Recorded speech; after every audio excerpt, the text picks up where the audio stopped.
السلام عليكم ورحمة الله وبركاته. الفيديو بتاعنا النهاردة هنعمل فيه الحواوشي المصري بطريقة سهلة وبسيطة جدا وبمكونات بسيطة. تابع معايا الفيديو للنهاية وإن شاء الله مش هتندمي. بس قبل ما نبدأ مع بعض الفيديو، لو أول مرة تمر على قناتي، أنا اسمي رشا ودي قناتي.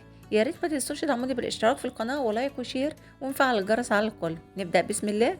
في البداية معانا كيلو من اللحمة المفرومة وعليها حوالي 200 جرام من الدهن البلدي أو اللي هي الضاني عشان تكون فيها نسبة من الدهون. وكمان هنضيف عليهم 3/4 كيلو جرام من البصل، يعني حوالي 6 بصلات متوسطين. وكمان هنضيف عليهم نص كيلو من الفلفل الأخضر. وكمان هنحط طماطمايه واحدة وسط مبشورة وقرن فلفل حار، ده حسب الرغبة، أنا بحب أعمله سبايسي. وكمان معانا 3 فصوص توم.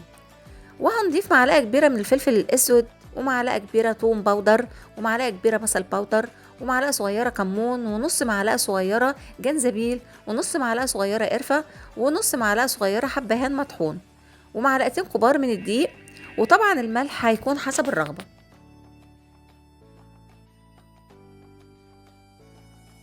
ودي كانت شكل الخلطة بتاعتنا بعد ما دمجنا كل المكونات دي كلها على بعضها. بعد كده هنجيب العيش البلدي او العيش الشامي وهنفتحه نصين وهنبدأ نحشي كل الأرغفة. يعني انا مثلا بحبه الحواوشي في العيش الابيض، ولادي وجوزي بيحبوه في العيش اللي هو البلدي العادي اللي بالردة. هنا شكل العيش، وبعد ما حشيناه بالخلطة بتاعتنا، اللحم المفروم والمكونات اللي احنا خلطناها على بعضها كلها.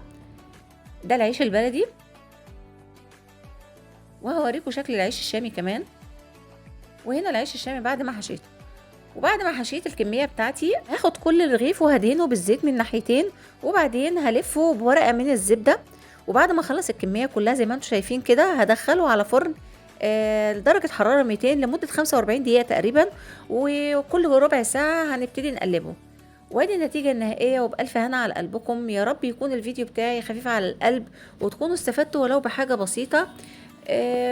وما تنسوش تدعموني بالاشتراك في القناة ولايك وشير ونفعل الجرس على الكل، ودعوة حلوة من القلب. وبألف هنا على قلبكم، والسلام عليكم ورحمة الله وبركاته.